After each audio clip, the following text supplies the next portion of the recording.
Knockout legends in the building. Like, comment, and subscribe.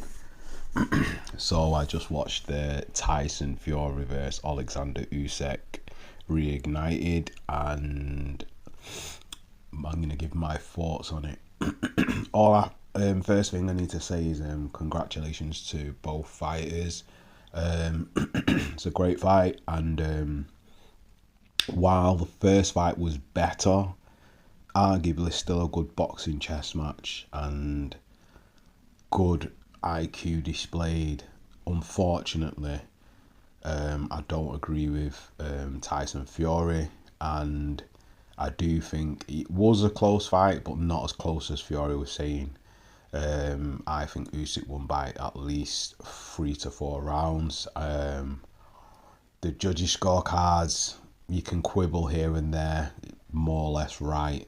They got the decision right, and to be fair, Fury did change his tactics and held the middle of the ring more, but because there's more of him to hit, he was actually a little bit slower than before. He was actually a lot more quicker than before and was fighting off the back foot a little bit better before. So the tactic or the strategy to some extent worked a little bit, but it backfired because obviously there's more of you to hit.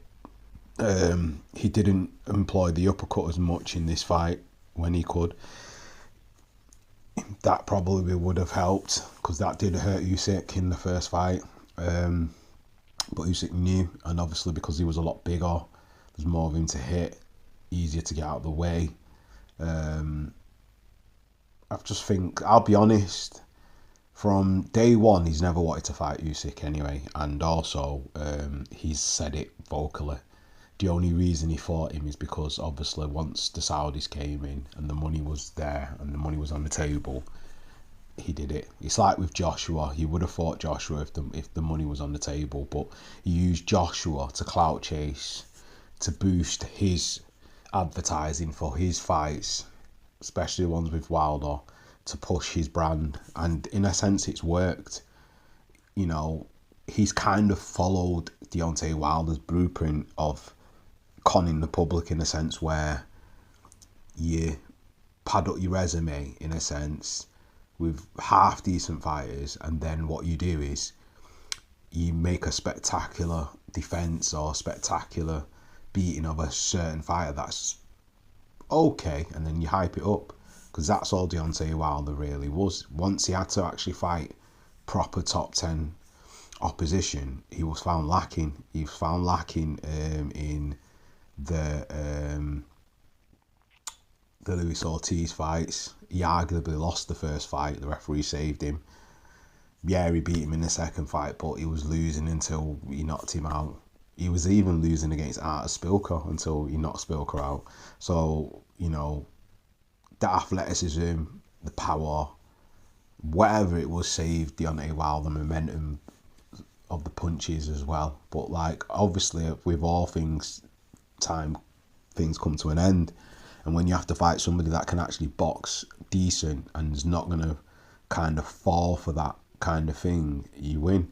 Now, I think the fights with Fury took a lot out of Wilder, but they also took a lot out of Fury. And once Fury had to actually fight other credible opponents, he handpicked the best way he could to hold on to the belts for as long as he could. But he was smart though, because obviously by choosing Derek and then obviously Dillian, you'd make more money, which is what he did. But then when he had no choice and he had to fight Usyk, he more or less got backed into a corner to fight him. And it's sad to say that, but like, Fury's story is a good story. The redemption story, coming back from 30 stones and this, that and the other, and, you know, mental health problems and so forth. I don't know how much of it's true or how much of it's a lie, but obviously there's a thin line between the truth and falsehood. So in this extent, it probably was true. But the thing is what I don't understand is you did all that, you got back to where you could, and you didn't take your craft serious. You knew not what to do, but you knew what to do.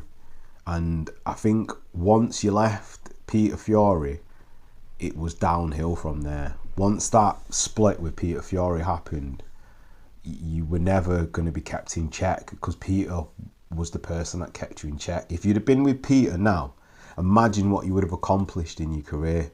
I don't even think you'd still be boxing now, but you would have actually accomplished a hell of a lot more than what you did accomplish.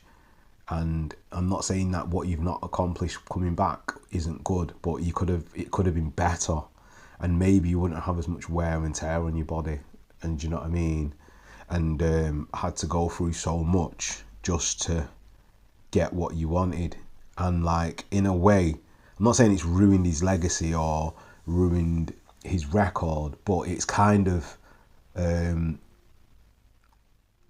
gave an epiphany to the British boxing public, because a lot of Fury fanboys loved Fury to the point where he could do no wrong and everything he said was correct and blah blah blah and this, that and the other. And a lot of it's just smoke and mirrors. It was smoke and mirrors, and you have to take your hat off to Tyson Fury. He's brilliant at smoke and mirrors. He's brilliant at mind games. He's brilliant at, you know, fooling and conning people and conning the public. And, you know, he kind of used the blueprint of Deontay Wilder to do that, and held on to the one belt for as long as he could until he had to unify. The thing is, in the wayside, in this thing that's happened, certain casualties of that have fallen on the wayside, and in a way it's their own fault, because they fell victim to being, how can I put it, throwback fighters and being as real as possible, which is what boxing should be about, by being real. But, you know, it's not. Sometimes it's a popularity contest, and who can fool the public the best and give them what they want, in the sense that tell them what they need to hear, not really what is actually the truth, wins.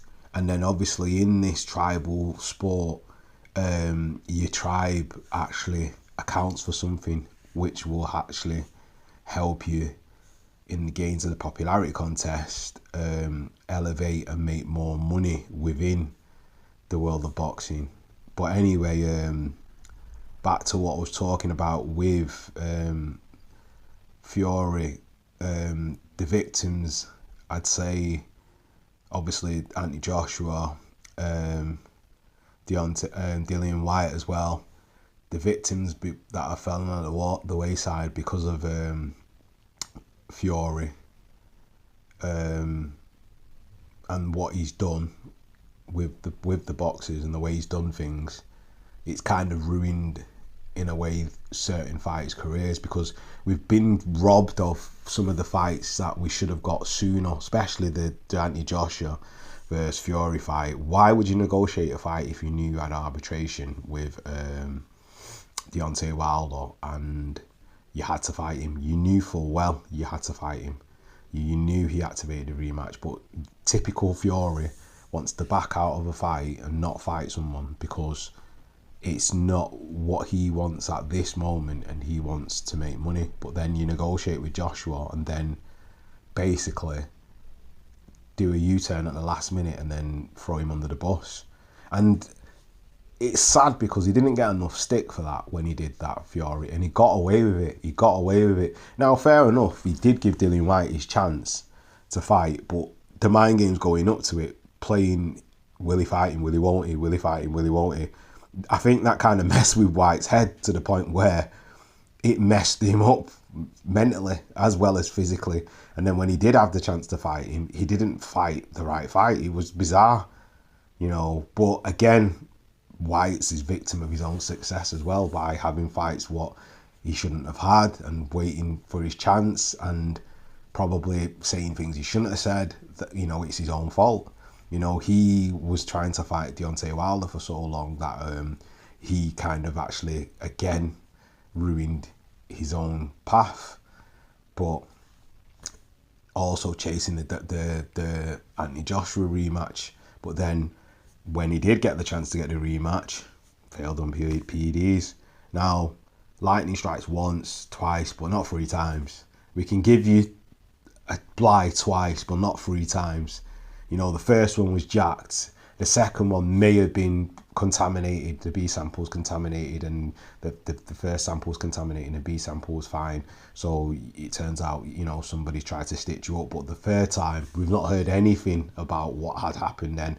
So something's going on there, something's dodgy there. I'm not saying you have or you haven't, but something's not right. And that kind of casts a shadow on, like, the rest of your career because of obviously the, you know, the failing. But anyway, back to the actual fighters and Oleksander Usyk. The thing about Usyk, what's interesting is he's actually single-handedly ended British boxing from the moment he moved up to heavyweight by fighting Chaz Witherspoon. Well, I wouldn't even say Chaz Witherspoon, I'd say more Tony Bellew, because Tony Bellew was a heavyweight, really, even though he's a blown-up heavyweight.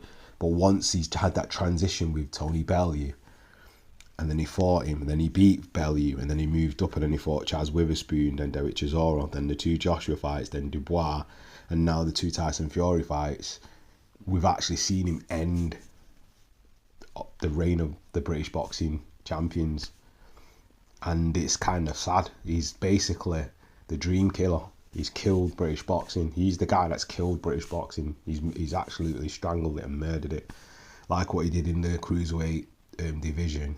He's unified, and you can't really hate Oleksander Usyk. He's got a personality. He's funny. He's honest. He's humble.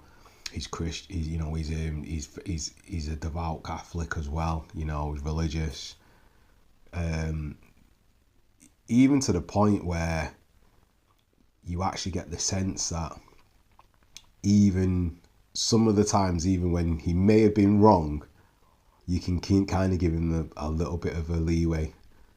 But I would like to see the Daniel Dubois fight, and I would like to see him fight a few more heavyweights before he retires, just to,